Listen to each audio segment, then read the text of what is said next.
All right, welcome back. We'll be talking about anchoring to concrete, which is chapter 17 of ACI 318-14 here, looking at the 14 version. So this is chapter 17. Um, Structural codes like ACI are often very heavy on text, but light on visuals. My goal is to take these dense, complex clauses and bridge the gap between with simple hand-drawn sketches. By layering these sketches or chicken scratches that I like to call chicken scratch um, directly onto the code canvas, I'm trying to transform abstract rules into clear mental images. This visual association makes it much easier for you to um, recall specific requirements when you are under pressure in an exam. In this video, we are breaking down chapter 17, which is anchoring to concrete of ACI. Again, we'll not get into all little details. This is just um, an introductory session, but we'll be going through majority of the chapter here, chapter 17. Again, the target audience are people who are trying to take their PE exam or SE breadth level exam, right? Right. So let's get started. Chapter 17 starts from, I think, page number 223.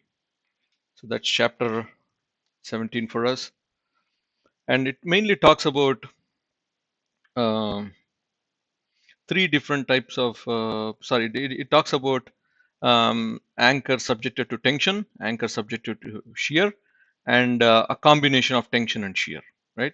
So there can be an anchor which is subject to pure tension, pure shear, or a combination of both.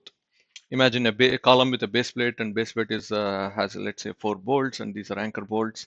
The column might be subject to shear as well as axial force, maybe axial tension because of uplift, shear because of wind blowing, let's say, perpendicular to the ridge, all that. Okay. Now, um, this also talks about three important anchors here.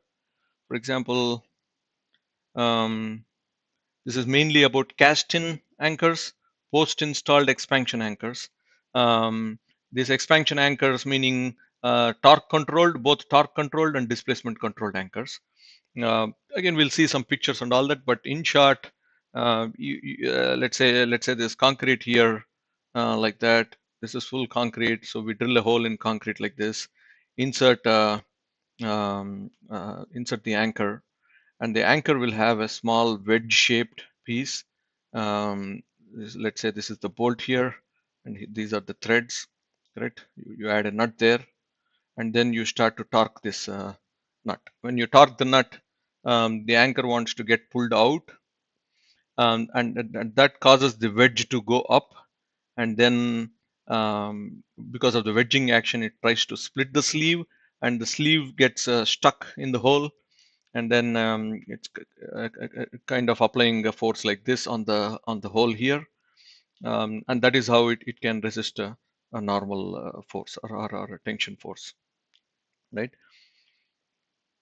So and that is expansion anchor. The reason it is expansion is because that as the wedge is being pulled out, the sleeve gets expanded and presses against the concrete hole here. So that's why it is called expansion. And expansion anchors are there are torque controlled and displacement controlled. These are two different expansion anchors.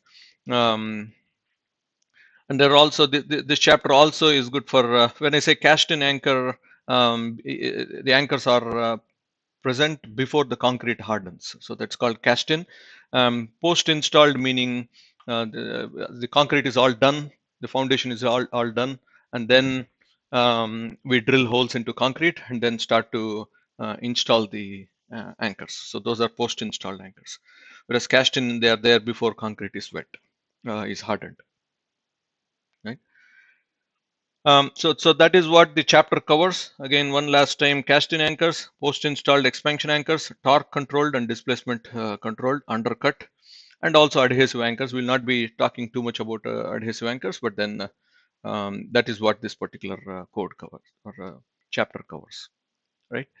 So we'll, again, like I said, we'll not get into all little details, but then we'll talk about some important, very important aspects that will help us to calculate uh, the capacity of these anchors in tension and shear. Okay. So in general, if you take a block of concrete, again, the code also has one thing I like about this chapter. There are a bunch of pictures, but they are all scattered. So if you have to visualize what is happening in this section here, you might have to scroll down 10 pages to understand what is happening, right? So um, so let's say you have a concrete. This is the concrete foundation or whatever, and then there is a headed anchor embedded into the concrete. Concrete is dry, and you come here and then apply a normal force in that direction, right? So when you pull, if you pull it hard, what happens is the concrete is gonna it's gonna split like this. So that means there is this prism or a pyramid kind of shape in 3 dimension that gets pulled out. So so this whole thing will come out like that with the anchor stuck inside it, right? So for that detail, there are two important distances which are very important. Um, if this is the embedment depth of anchor, which is called HEF, and EF is effective embedment depth of the anchor, right? Depth of the anchor which is inside concrete. Then based on experiments, what they found out is it is usually 1.5 HEF on this side and 1.5 times of HEF on this side. So we're talking about the dimension of that particular piece that gets pulled out, right? So HEF is the depth. If HEF is the depth, then the size of the pyramid will be 1.5 times HEF on both sides, correct? So for break, I mean, if you have anchors, again, there's nice pictures that we'll be looking at. But then if you have anchors, um, let's say here is one anchor, and let's say this is another anchor, and let's say these are spaced far away. We'll talk about what a good spacing is and what a bad spacing is. Um, the failure surface for this anchor is like that. Let's say the failure surface of this anchor is like that, correct? When a normal force 1, normal force 2 are being applied, or tension forces are being applied. HEF is the embedment depth. If your spacing between these two anchors is greater, I mean, now we know that this is 1.5 HEF and this is 1.5 HEF. So if your spacing is greater than 1.5 plus 1.5, that is 3 HEF. If your spacing is greater than, I'm talking about this distance here, is 3 HEF, correct? If the spacing between the anchors is greater than 3 HEF, then this surface will not overlap with that surface, right? When that happens, we don't have to reduce the strength. It's as if these two are acting independently.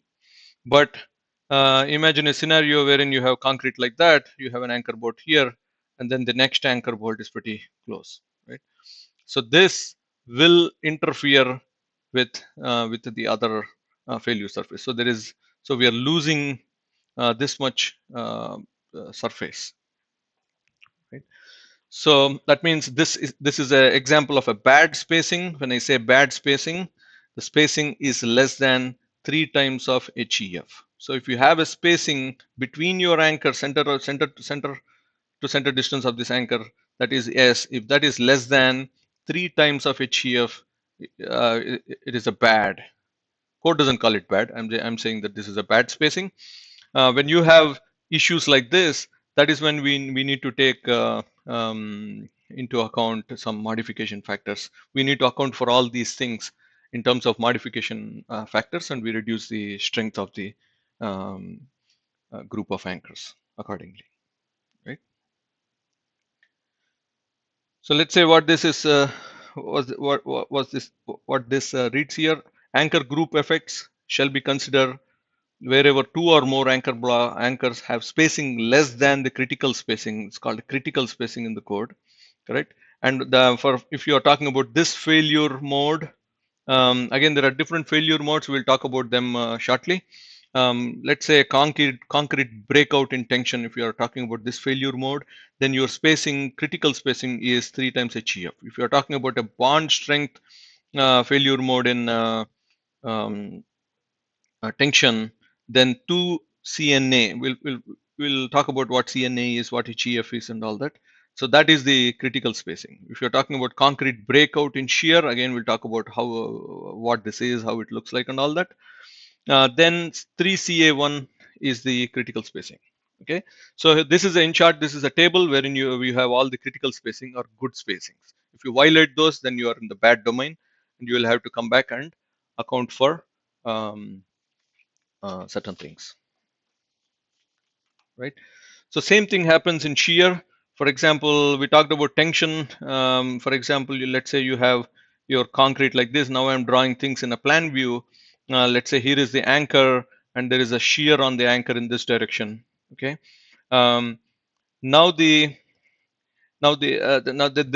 from the center of the anchor to the edge is called CA1, which is the edge distance. Um, if this is CA1, then the failure surface, the width of the failure surface is 1.5 CA1 on this side and 1.5 CA1 on the other side. Remember, during the when we were talking about tension, that means load parallel to the axis of the anchor. Then we were talking about I mean, the failure, the width of the failure surface was a function of the HEF, the effective embedment depth of the anchor, and it was this width, and it was 1.5 in this direction, HE1 in this direction, 1.5 HE1 in that direction there, correct? Whereas when it is subject to shear, then if CA1 is it is, I mean, firstly, if it is subject to shear, then the critical I mean, the parameter of interest is not no more the embedment depth, but it is the edge distance, which is CA1. So the width of the surface that breaks out, which is this shaded area here, is 1.5 times CA1 and 1.5 times CA1. So 3 CA1 is a good spacing there. Okay, we'll look at some nice pictures which are already in the code. Um, we will skip this section here. Seismic design, slightly advanced topic. So we'll directly go to the next section, which is page number 318. Sorry, 230. Okay, all right. So there's a modification factor that we need to that you will often see in these calculations, which is lambda A, which is a modification factor for lightweight concrete. So the strength of the anchor, intuitively, if you think about it, it should be a function of the density of the concrete. If you have a high strength concrete and it is pretty dense, then you expect the strength to be stronger, right? So so there is a if you are using a lightweight concrete instead, then this is the modification factor. Again, all these modifications factors get applied to the strength, the basic strength of the anchor, and and they result in a final value, right? So so lambda A modification factor for lightweight concrete. For cast-in anchors, they don't appear to be super sensitive, so you can calculate this value from as 1.0 times of lambda, right? For expansion anchors, this is there's a slight reduction. If you are using lightweight concrete and expansion anchor combination, then you need to reduce your lambda by 0.8. If you are using adhesive, then you need to reduce it further. Okay, lambda, we have looked at it many times. It is in this particular table here. It depends upon the kind of concrete. Normal weight concrete, lambda is 1. Lightweight concrete, lambda is 0.75, like that. Okay, right. let's see what is here next. So general requirements. This is a pretty important section here. 17.3 is pretty important. Again, this chapter is all about finding out the capacity of the anchor, single anchor or a group of anchors, when the anchor is subject to normal force and when the anchor is subject to shear force. Right. So normal force, there's a little bit of notation, and you will, if you're seeing this chapter for the first time, there are a bunch of subscripts and all that, but but there's a nice pattern there, so we'll try to um, get conversant with that, with those notations, right? So N is tension force, and V is being used for shear. Okay, so capacity of anchor in tension and capacity of concrete in shear. Okay, so so here is, I mean, these are A, B, C, and D, and E. These are all, if you see, these are all tension related capacities. Okay, so A is steel strength of anchor in tension. Here is breakout strength of anchor in tension. C is pullout strength of anchor in, again, in tension. D is concrete side place board. We'll go through all these modes of failure. There's a nice picture in the code. We can talk about those. But this is again in tension. Okay. Whereas from here to here, which is F, G, and H, these are all shear. So you see, this is shear, that is shear, which is strength of steel in shear, concrete breakout strength in shear, concrete pryout strength in shear. Okay, and and they have made references to all these sections here. So if you have a question about tensile, about finding the normal capacity of an anchor in tension, then you know which section you need to jump to. Okay, so 17.3 gives you a nice list of all these limit states, if I can call them uh, limit states, right? So let's look at some pictures here.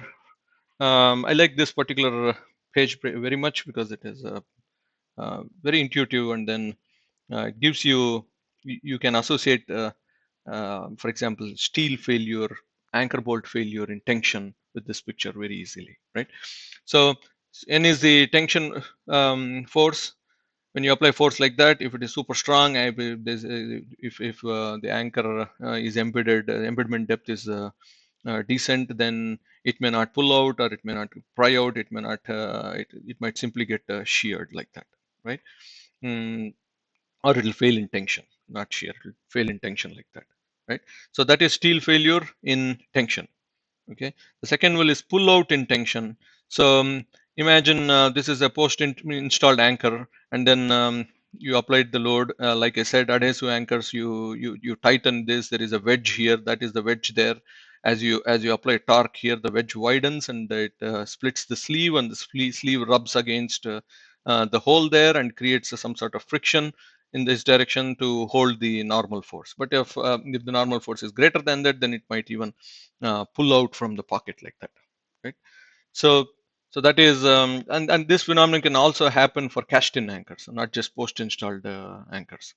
Okay, so this is pull-out strength. When we say pull-out strength in tension, this is the visual that needs to come into your brain, right?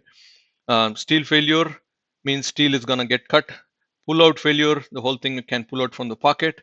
Breakout is when concrete, everything here in gray breaks out like that. There are two anchors here.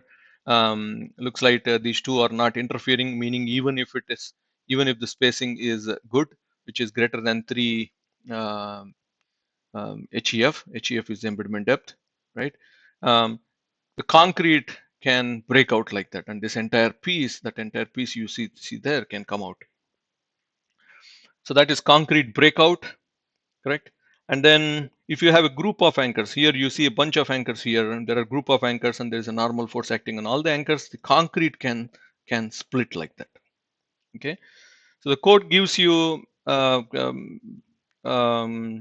to calculate the capacity in for this limit state, for that limit state, for this limit state, right? for many other limit states, but it doesn't give you a capacity. It doesn't give you any formula to calculate the concrete splitting strength, but instead it gives you um, some thumb rule saying if your edge spacing is this much, if your minimum distance from the edge is this much, critical edge distance and all that, if you satisfy certain criteria, then you can avoid the splitting failure. We'll talk about that particular thing as well. Okay. So moving on to the next one. This is called concrete side face blowout. This happens when your concrete is too close to the edge and the embedment depth is a multiple of greater than a multiple of your edge distance. Okay. So what happens here is there is a little bit of concrete that gets stuck in the triangle there, and that concrete is when they try to pull this thing out, that concrete is trying to split the side face like this. Okay, and that's why it is called side face blowout, whereas this one here is happening on the horizontal surface, whereas this failure here happens on the side face or the vertical surface. So we'll have to check the capacity, um, the tension capacity in this particular limit state as well. Okay. And then if you have adhesive anchor, all that you are trying to do is to try drill a hole and then apply adhesive in it and then embed the concrete into the adhesive. So the adhesive bond can fail. So this is another limit state. Okay.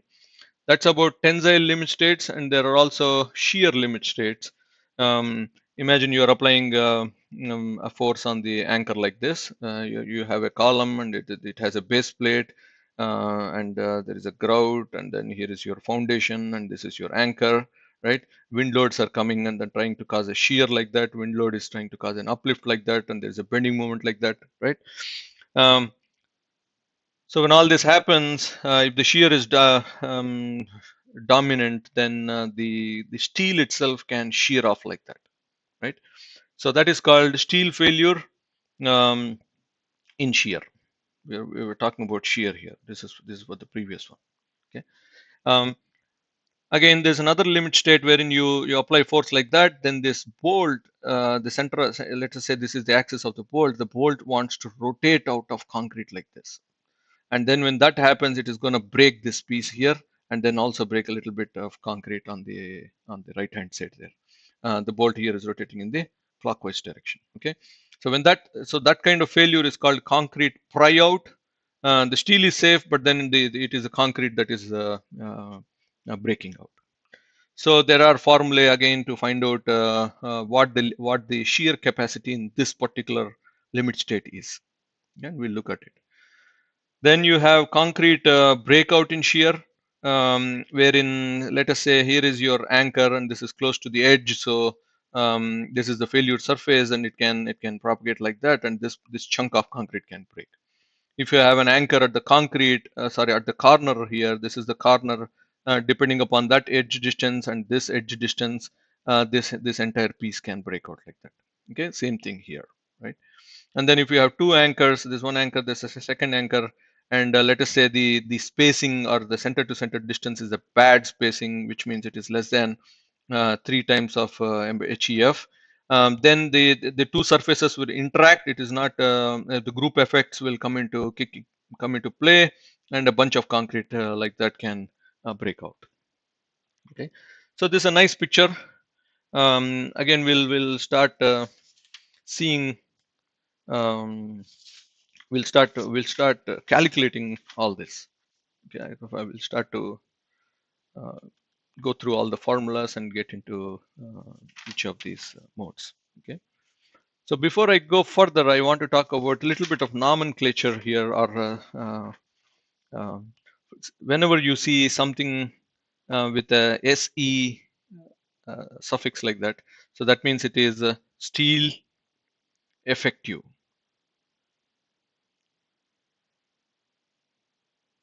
right?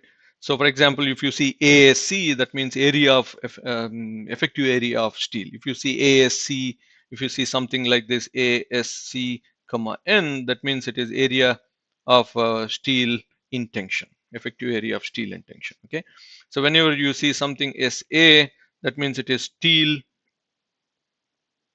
anchor. Okay, if you see something with a suffix UTA, subscript UTA, then it is ultimate tensile strength.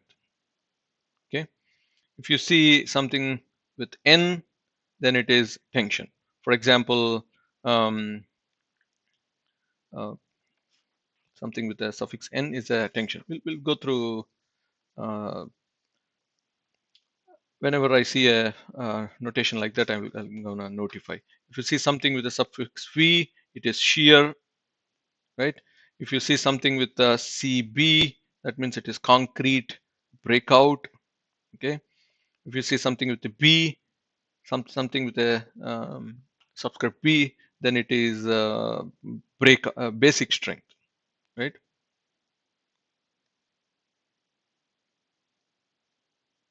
Okay. For example, if you see VB, then it is basic strength in shear.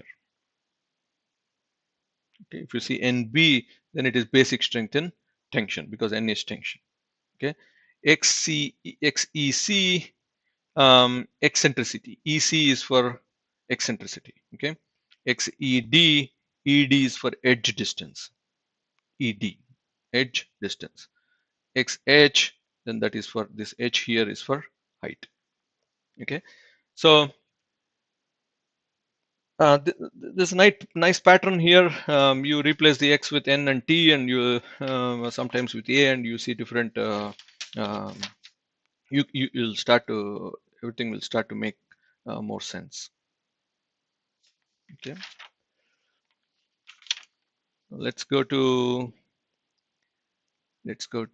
back a little bit, which is page 31, right? And let's look at this table here. You see this table here. Um, is, it should make by this time it should make sense. You have a nominal capacity, right? For example, nominal strength in concrete breakout. You multiply it with a strength reduction factor, right?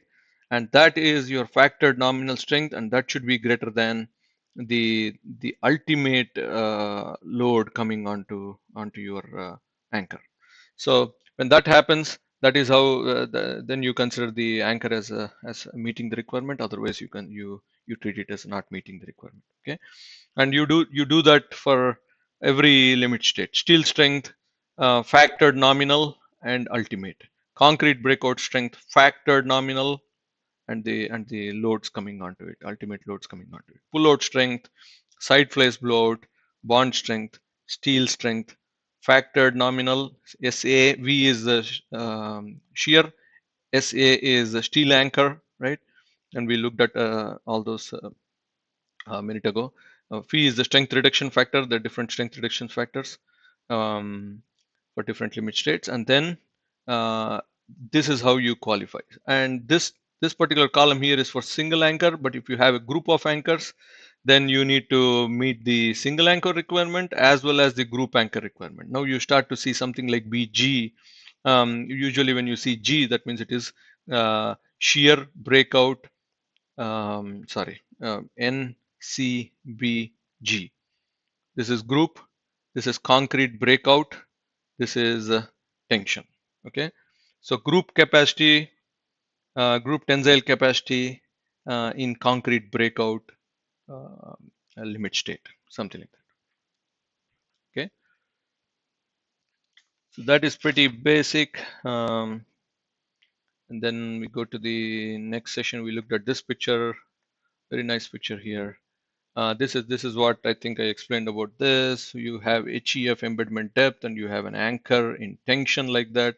Then there is a prism or pyramid kind of piece that fails, and um, the width of that pyramid is 1.5, is a function of this embedment depth. 1.5 HEF on this side, 1.5 HEF on that side.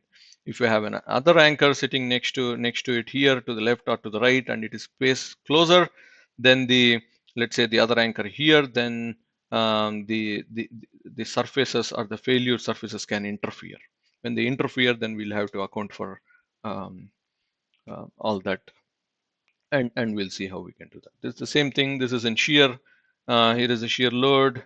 This is your anchor. Now it is not a function of the gray piece which is going to fail. Is not a function of your embedment depth anymore. It is a function of your edge distance. This is the edge of the concrete. So it's something like this. There's concrete here. This is the edge of your concrete, and you apply a shear force. This is the failure surface. Um, a- um, So that is, this from here to here is like 3CA1. That's a good pitch picture right there. Okay. Now let's go to, so here is strength reduction factors. Strength reduction factors, phi, right? Um, pretty intuitive. We'll talk about condition A and condition B, but then let's start from here. Anchor governed by strength of ductile steel. If this is your case, and if the anchor is failing in tension loads, this is your factor, phi factor. If it is failing in shear, that is a phi factor. But if it is a brittle steel failure, tension load, that is your phi factor. Shear load, that is your phi factor. Pretty straightforward. Um, if the if the governing limit state is not steel but it is concrete, then you come into this section here: concrete breakout, or side face blowout, or pullout, or pryout.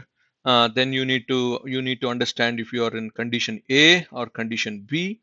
um, Condition A applies where supplementary reinforcement is present, meaning if you have a pedestal and you're trying to add two anchors, is there supplementary reinforcement around this or in this pedestal, right?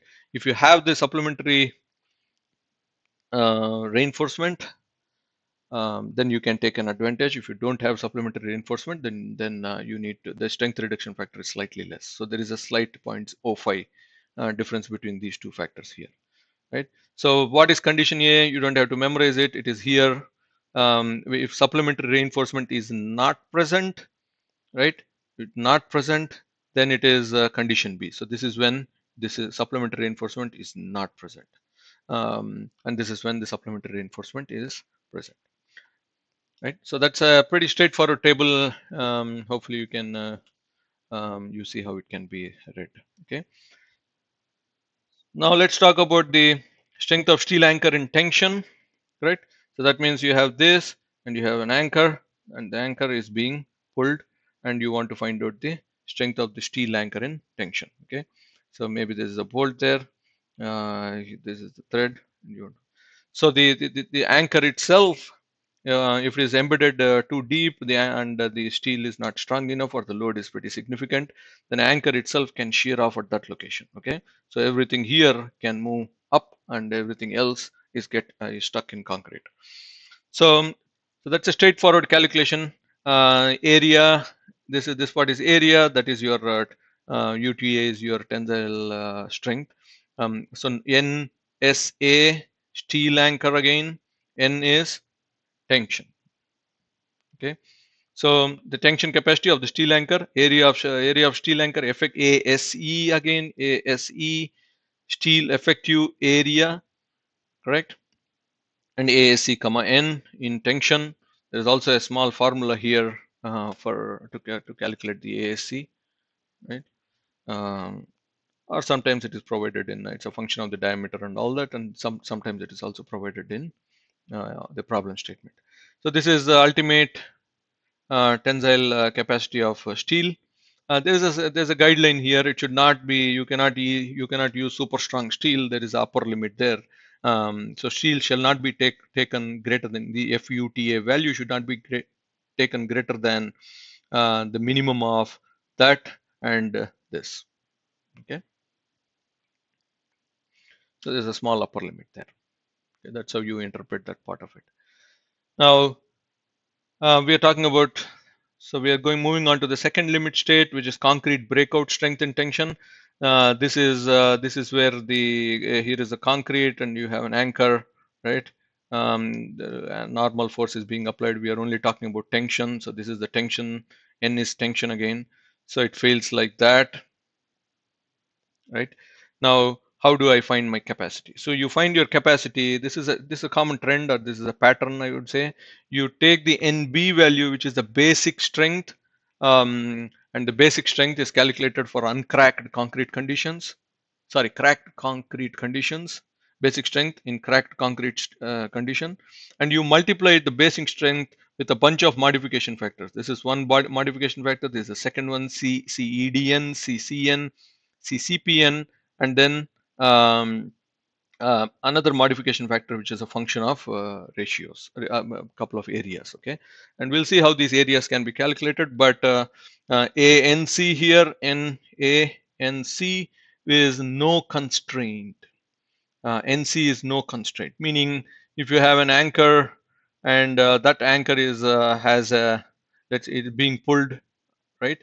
And let's say, let's do it in a side view. So let's say here is the concrete, here is an anchor is being pulled, and um,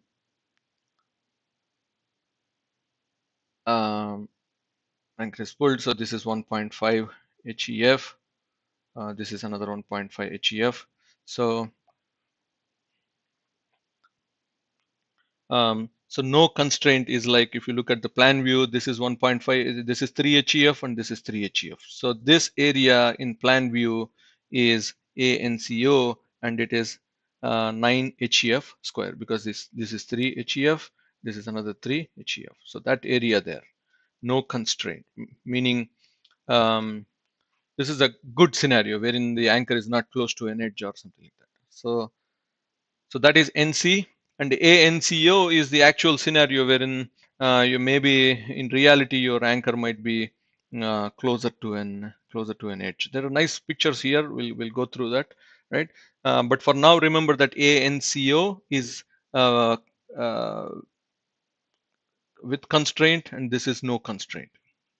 Okay, and there are a bunch, like I said, there are a bunch of modification factors. CED is the edge distance modification factor, to capture the edge effects, meaning if your anchor is closer to the edge, then its strength is not as strong as an anchor which is not close to the edge, right? So you have to reduce the basic strength with that modification factor. Same thing, CN is a modification factor for uncracked concrete. Like I said, the basic strength NB is assumed, is calculated based on the assumption that the concrete is cracked. But if your concrete is not cracked, then you can increase the strength. So this is one factor which is greater than, sometimes greater than 1.0, right? If a concrete is not cracked, then this will be greater than 1.0. Okay, now there is also a CPN, which is a modification factor for post-installed concrete, and this is something that controls the splitting strength. You will have to follow a certain uh, edge distance, critical edge distance rules to to take advantage of the concrete not to split. Okay, and all these factors are clearly here. So for example, that one is there, this factor here is here, that factor here is there, and so on. And we'll go through each one of them.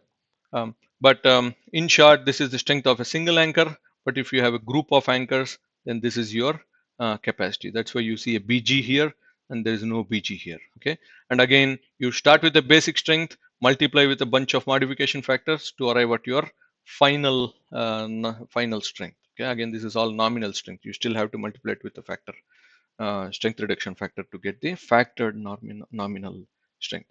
And this is for a single, and this is for a group of anchors.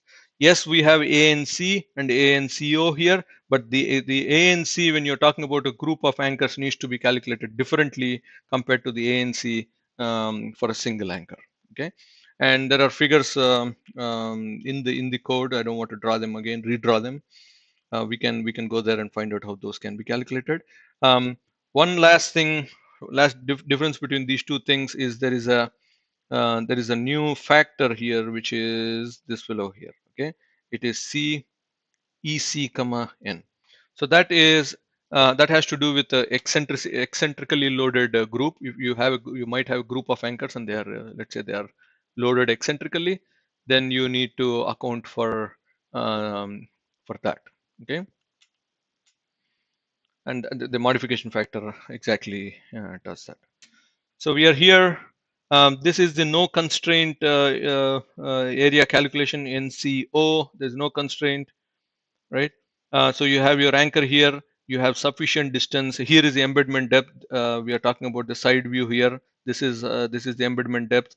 That means the width of that uh, pyramid is which is trying to break out is that much, right? 1.5 HEF, 1.5 HEF. Okay, so you look at the area from the top. This is 3 HEF times 3 HEF, so the area is 9 HEF square. So ANCO is this area here, and it is 9 times of HEF square. Okay, but in actuality you might have for the problem at hand, you might have your anchor which is here closer to the edge. Let us say this anchor is close to the edge and it does not have the luxury of that 1.5 HE1. Then then you calculate your ANC like this. On the right side here, we have a good spacing because this is 1.5 equal to or greater than 1.5 times of HEF. On the left hand side, we only have CA1. Okay. On this side, we are good because the spacing between the center to the edge is 1.5 HE1, the spacing to the center, and here is 1.5 HE1, and there is concrete beyond that. There is concrete beyond that. So, we can use the entire 3 HEF on this side. So your area is nothing but this shaded area, which is the 3 HEF here. That is the 3 HEF part, and then times the breadth times the height or width. The width is from here to here, and that is CA1 plus 1.5 HEF. Okay, so if this is and again this is if your CA1 is less than 1.5 HEF. If your CA1 is not less than 1.5 HEF, that means your ANC will be ANCO will be equal to ANCO. Okay, and ANC by ANCO, that ratio will be equal to 1 when that happens. Okay. So here is another example when your CA1 is less than HEF1 and you also have a bad spacing. Okay. When I say bad spacing, your spacing is less than 3 times of HEF. So these are two anchors here and they are spaced S1 apart, but then that is a bad spacing. How do we know it is a bad spacing? Because the spacing is less than 3 times of HEF. What is HEF? HEF is the embedment depth. Okay. We are talking about tension. So this is the our strength is a function of that HEF, and the area is also indirectly a function of that HEF here. Okay, so we're talking about this area. Again, what is this line indicating? This is indicating that there is concrete beyond this edge, right? Why is this bad again, CA1? Because it is not 1.5, it is less than 1.5 times of HEF. So when that happens, you find out what is this width, you find out what is that width, and you multiply those to get the ANC value. Okay, that is your ANC calculation when you are in a scenario like that. Next one here is you have the group of anchors are close to two edges, right? So here is edge 1 and the distance from the center line of the anchor to the edge is CA2, and here is another edge, this is edge 2, and these are the anchors from the center line to the edge is CA1. Both CA1 and CA2 are bad. When I say bad, CA1, CA2 less than the 1.5 HEF number there. So because the, plus the spacing is also bad spacing, meaning if you have anchors which are spaced which are spaced by a distance S1 and the S1 is less than 3 HEF. In this direction, the anchor spacing is S2, and that if that spacing is less than 3 times of HEF, then you have a bad spacing in both directions, right? When that happens, you calculate your area as 3A1 plus S1 plus 1.5 HE1 in this direction. That is the width, and this is the depth, which is CA2 plus S2 1.5 HEF2, which is that one there. Width times of breadth is your shaded area there. Okay, that's how you calculate your ANC. So this is ANCO and this is ANC. Again, we will be using these in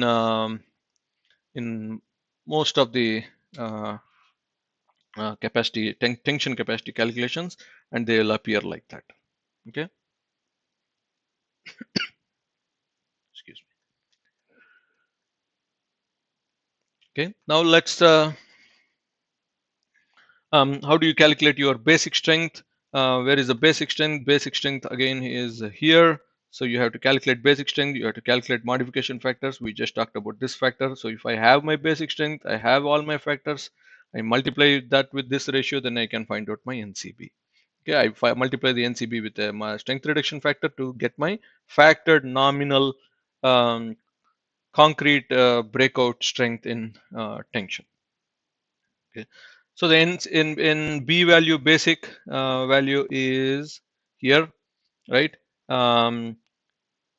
Couple of empirical constants. FC prime obviously depends upon the strength of compressive strength of the concrete. Square root of just FC prime. So Kc, Kc is an empirical constant. How do you get Kc? 24 for cast in anchors. So bunch of information already available here, right? Um, if you have a cast in stud at bolt, then your HEF has to be between these two values, and NB should not exceed that particular formula here. Anyway, so the basic strength is a function of your couple of empirical constants. It's a function of your lightweight concrete or whatever. It's a modification factor. There's a modification factor there to account for lightweight concrete or normal weight concrete or whatever. Depends on what concrete you have. It is a function of your compressive strength FC prime there, and it is also a function of the embedment depth. That's how you calculate your NB value, right? So when you calculate the NB value, please please note that you also have to read this before you finalize your calculation, right? That's about the breakout strength. Sometimes um, when anchors are located less than 1.5 times of HEF from 3 or more edges, right? Then there is a special procedure to calculate the HEF value, and that is clearly demonstrated in this example here. Looks like the embedment depth here is like 5.5 inches, which is our HEF. But then this edge distance, meaning from here center line to that edge, that is less than 5.5, less than 1.5 times of HEF. Spacing between this center line and then that edge, which is only 6, which is less than 1.5 times 5.5, right? And there is also um, there's also a third edge. So whenever that happens, when all those edge distances, for example, this one here is also less than 1.5 times of HEF, when the anchor is close to um, those three edges, then you will have to calculate HEF according to this particular criteria here. Okay, and that is just a function of CA max. CA max is nothing but the max value of CA1 and CA2. Okay, so CA, which is what is here, CA max, largest of the edge distances. Okay, and CA1, CA2, again, that is CA1, and let's see here. So CA1, CA2. Okay, from this to that edge, from this to this edge, CA1, CA2. Okay, right. So this is a good picture there. Now let's talk about those factors that we had, which is the edge effects factor, modification factor for anchor group, eccentrically loaded anchors. Then how do we calculate that factor, right? It's just a function of En and HEF, and there's a nice picture here. So here is a group of anchors, and instead of the anchors being loaded here, they are loaded eccentrically. Here is the eccentricity value. So if you know your eccentricity value, you know the HEF value, then you can come back, because it is eccentrically loaded group, you need to calculate C, ECN. EC is eccentricity, N is tension. Okay, so you calculate that value from here. There are some basic rules that you need to uh, abide by, right? And the next factor is CED, CEDN, ED edge distance, N is tension. This is the modification factor, and that depends upon, because it is trying to capture the effect of modification factor for edge effects of a single anchor or a group of anchors. It has to do with your edge distance versus the good best practice value here. Okay, so if your CA minimum, CA min is the minimum of CA1 and CA2. If your minimum CA1 is greater than 1.5 HEF, then you don't have any problem, right? Then CED is equal to 1. If it's less than 1.5, you calculate it, and that is a function of your CA minimum and the embedment depth, right? So that's how you calculate that factor. And then there is another factor which we have seen, which is the um, CCN, which is modification factor for post-installed uh, anchors. Um, um, so that depends upon if you have, if you know, that there is cracking or no cracking at service load, right? So if the analysis indicates that there is no cracking of concrete under service loads, then your CCN is 1.25 for a certain type of anchors, is 1.4 for a certain type of anchors, and all that. Okay. Um, so this is the factor that I was talking about. You find your basic strength. When you do the basic strength, calculation assumes that the concrete is cracked. But in reality, if your analysis indicates that the concrete is not cracked, then you can take advantage, right? But if you are in office setting, then you can always assume that your concrete is cracked, and that means you're not bumping up the basic strength, um, taking the so you're erring on the safe side. Okay, but for the exam purpose, you need to understand it properly. Okay, so the next factor is modification factor for post-installed anchors designed for uncracked concrete, CCP, N. Okay, that again depends upon the CA minimum and CAC value, and this is the CAC value that I was referring to. It is called the critical edge distance, and the critical edge distance values are, I think, let's see here in page number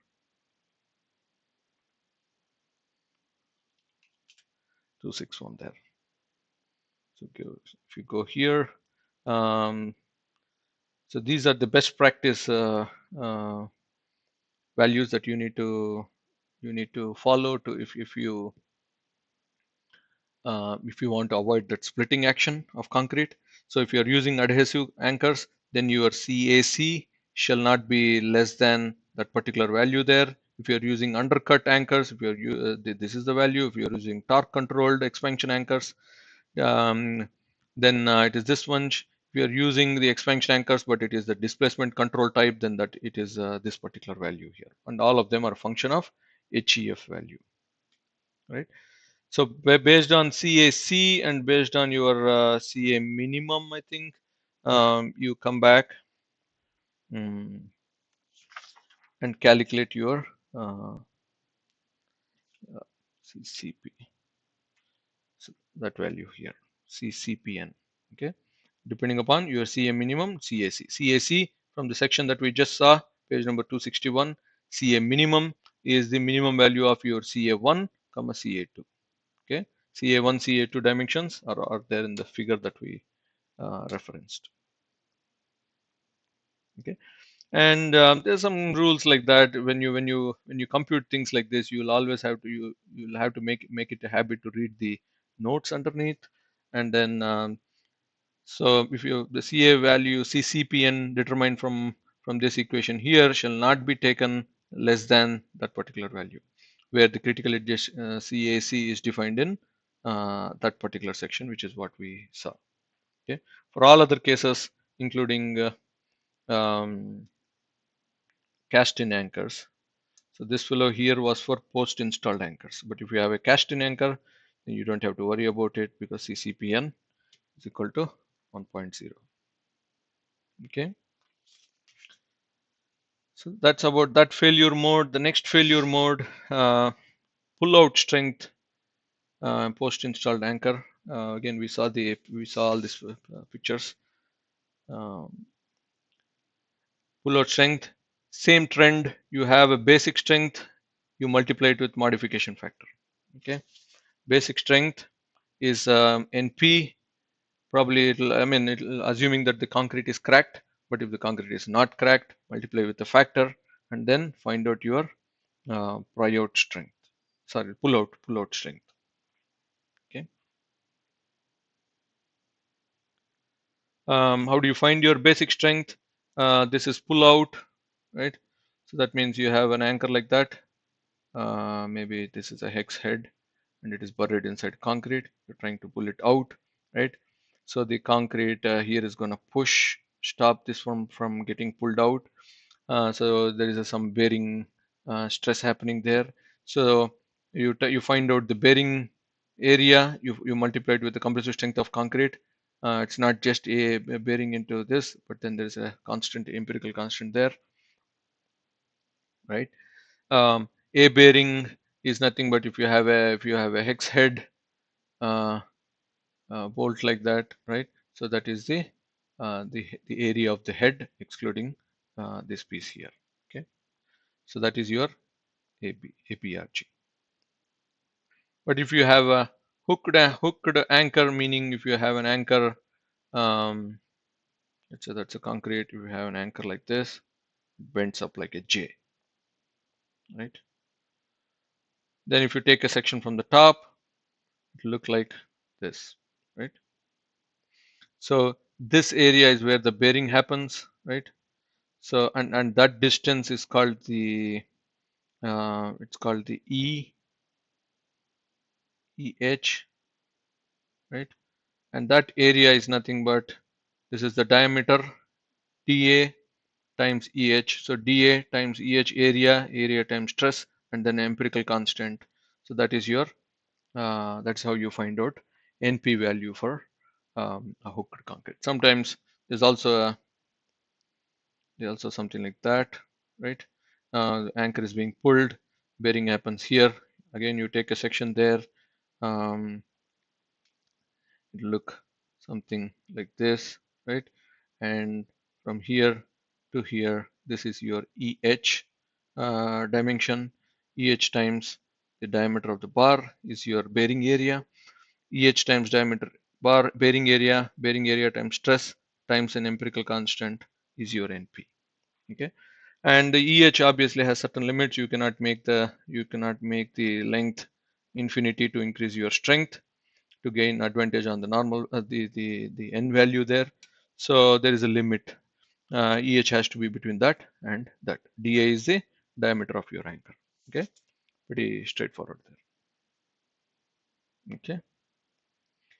CP value is 1.4 for anchor located in the region of concrete member where analysis indicates no cracking at service loads. If you are cracked concrete, then 1. Okay. The next one is side face blowout, and this is the limit state wherein you have your anchor like that embedded, but then you're pulling it, whereas there is a bunch of concrete that is stuck within this pocket, and then it will try to split the edge, right, like that. So this area gets blown out. Okay. Again, function of compressive strength, modification factor for lightweight concrete, area, bearing area. You know CA1 is the edge distance, then an empirical constant there. There are certain rules like this that you need to um, satisfy, right? And this is for a single and then if you have multiple, you start to see the BG, a group effect, and then that has something to do with the spacing. So you have multiple anchors like that in a row, and S is the, and you're trying to find out your blowout, right? So something like that. You have multiple, is the multiple anchors installed like that, right? And you want to find out your blowout, side face blowout value. Then the spacing between first anchor and the last anchor is S. So if you know S, if you know CA1, you know the basic strength, then you compute your strength of the group. Okay, so that is side face blowout. You have adhesive anchors. Then again the same thing. Find out basic strength. I don't want to go through every little detail here, but then there are a bunch of, there are 1, 2, 3 modification factors, and this is the fourth one. No constraint. Constraint. You take the ratio from the basic strength. You calculate the actual strength if it is a single adhesive. If you have a group, again you have Na and No, but that is different from this one and that one. Okay, calculation wise, this area A and O is different from that A and O, though the concept is the same. Okay, and then you see some additional EC eccentricity related factor here. So there are 3 factors here, 1, 2, and 3, whereas there are 1, 2, 3, 4, and we have 4, 1, 2, 3. Oh, 3 factors here: EC, ED, CCP, ED. Okay, sorry, there are only 2 factors here, 1 and 2, whereas you have 1, 2, and 3 factors here. The additional one is eccentricity. How do you find the factors? They are pretty straightforward. They're all given here. You go to those sections and calculate your values accordingly. So for adhesive anchor, how do you calculate your no constraint area? From here. How do you calculate your CNA? That is from the bond, the function of a bond strength and all that. So everything is available there, and there's nice visual as to how A and CO has to look. And if you have issues, if your spacing is bad, when I say bad, CA1, CA2 less than CNA. If your spacing is bad, S1, S2 less than 2 CNA, then you need to account for a reduced area, which is A, N, A, NAO. Okay. Then you basic bond strength. Um, So again, adhesive angle, how do you calculate your basic bond strength? Simple function of area and all that, right? So that's about anchor design. Again, these factors are pretty straightforward. Modification factor for eccentrically loaded, so it is a function of the eccentricity and CNA value. Then you can calculate that. And all other factors are also pretty straightforward. But when you do when you calculate these factors, also pay attention to notes like that to really um, pick the before you pick the final value. Okay. Now 17.4. Till now we were till here we were in section 17.4. 17.4 is for tension, whereas 17.5 is for shear. Okay. Shear. And there's a nice pattern also. So for 17.4.2, let us say it is for a certain limit state in in tension. 17.5.2 will be the same limit state, but in shear. Okay, so they maintained a nice consistency there. Okay. Um, Steel anchor, steel failure in shear. Again, you know how the shear failure looks. We talked about it. Just a function of the area times the UTA. That is your for a cast-in headed stud. This is the value.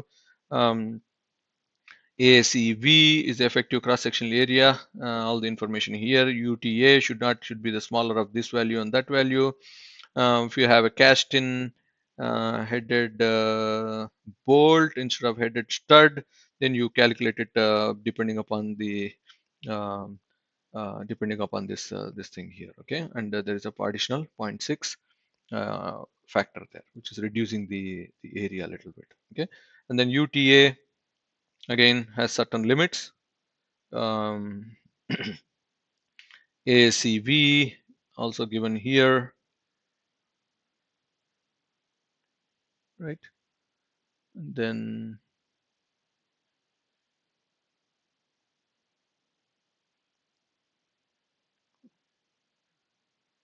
Okay,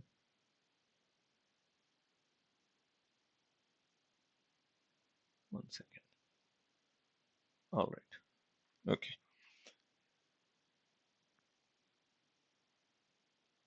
Now let's go to breakout strength in anchor. So the concrete breakout can also happen in shear, not just tension. Basic breakout strength multiplied with a bunch of modification factors. There is an additional modification factor. The shear can be either perpendicular to the edge or parallel to the edge, meaning I think there's a good picture there, but then let's say this is the edge that we are talking about, and your shear force is like that. The shear in this case is perpendicular to this particular edge. When that happens, you come here to calculate your basic, multiply it with a bunch of factors. These account for the fact that that the concrete is cracked or uncracked, the edge distances are being respected or not, and CHV. Um, so you calculate all those factors and calculate the basic distance. Um, sorry, basic strength, and multiply with all these factors before you arrive at the final value there. Okay. Now, if you have a group of anchors for shear force perpendicular to the edge, and you have group of anchors, then again same thing. There's an additional eccentricity related factor, AVC, AVCO, constraint and no constraint. Um, these values are different from these values. They have to be calculated differently for single versus a group. Okay, we'll do a nice workout example wherein we check all that. Where do you get these factors? Factors are there in these sections here. Okay, basic strength. How do you calculate your basic strength? The basic strength is as follows. I think somewhere here, right? This is a good picture here. So this is where this is the edge, right? Here is where the shear is perpendicular to the edge. So that's why it is a function of CA1. This is CA1. If you have 1.5 CA1, 1.5 CA1, you have no problem. So no constraint um, area is 1.5 CA1, 1.5 CA1. So 3 CA1 on this side, and you have 1.5 CA1 here. So then that is the area AVCO. AVCO. Okay. But if you have a constraint, then the area gets reduced. I mean, what do I mean by that? Let us say you have a thin member here into which your anchor is getting embedded into, and you don't have your HA1 is less than 1.5 times of CA1. CA1 is this distance here. Then your area AVC should be calculated using this one here. It's not a formula, but then just a width times the height. Okay. If you're close to another edge where CA2 is less than 1.5 times of A1, you find out your area like this. If your spacing between the bolts is bad, meaning the spacing is less than 3 CA1, and you're embedding into a thin member, HA1 is also bad. So that means you'll have to calculate your area like this. Okay. So just a area calculation depending upon the thickness of the member, the spacing between the bolts, right, or spacing between the anchor bolts and the edge distances. So depending on the numbers that you have in your problem, you'll have to calculate those. Okay.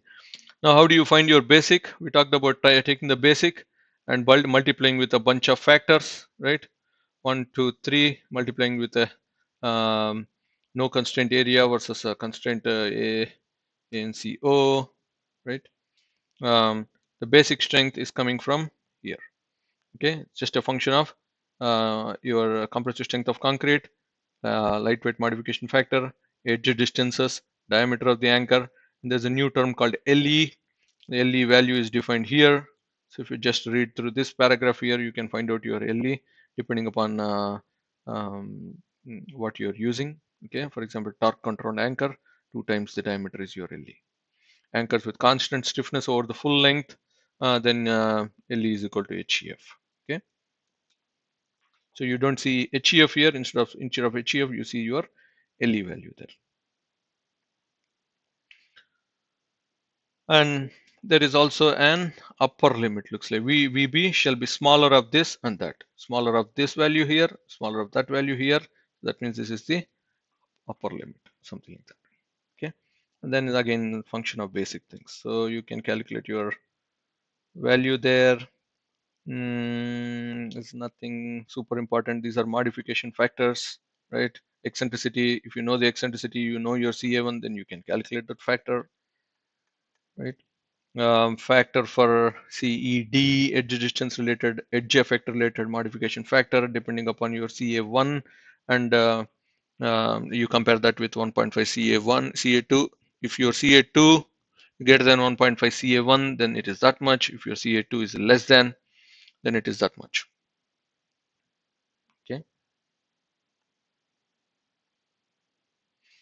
And modification factor for modification factor CCV 1.4, where analysis indicates no cracking. Okay. And you can find CCV for the other conditions here.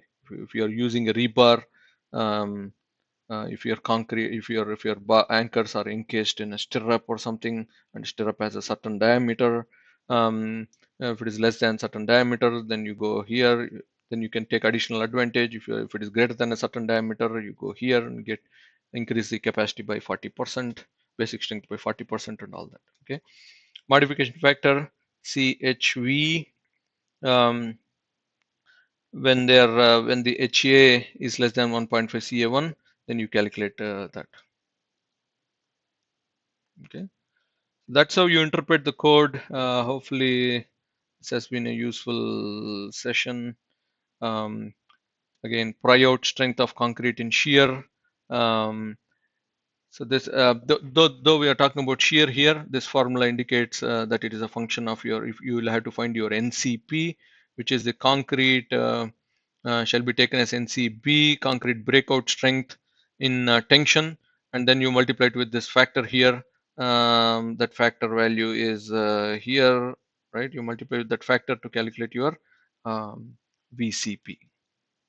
Okay. That's for single anchor, and then you have group of anchors. Group of anchors, you obviously start to see the G, and then you'll have to multiply it with a certain value there. Okay. Now we talked about shear, different limit states in shear and different limit states in tension. Sometimes both, I mean, naturally both happen on many occasions. Both tension and anchor is subject to both tension and shear. When that happens, you need to consider the interaction effect. Code says that you can, depending upon, so let's say you have you go through all the tension limit states, and you find out the least limit state, which is, and you find out the nominal strength in tension. Multiplied that with factored. So this is the factored nominal strength. Again, you do the same exercise for the shear. You go through different limit states, find out your least nominal strength, multiply with the factor. You have this value, you have this value. Scenario one, if your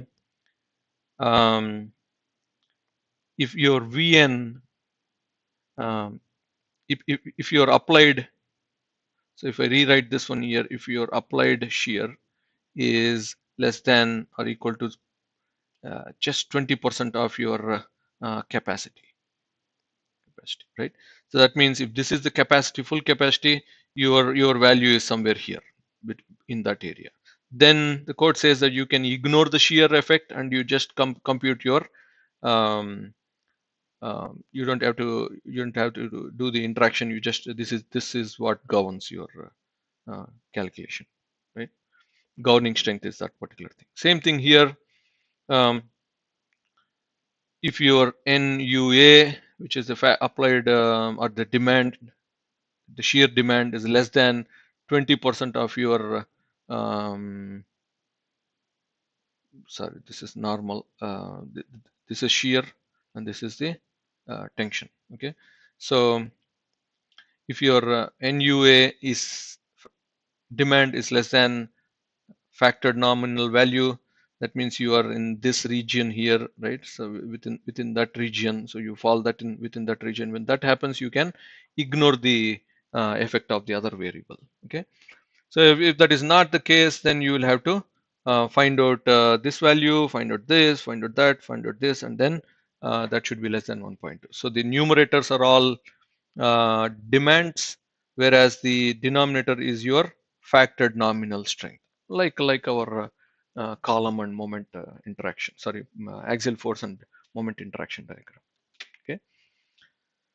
I think that completes the session. There are a bunch of minor details. This is a very important edge distance criteria that will be useful in various calculations.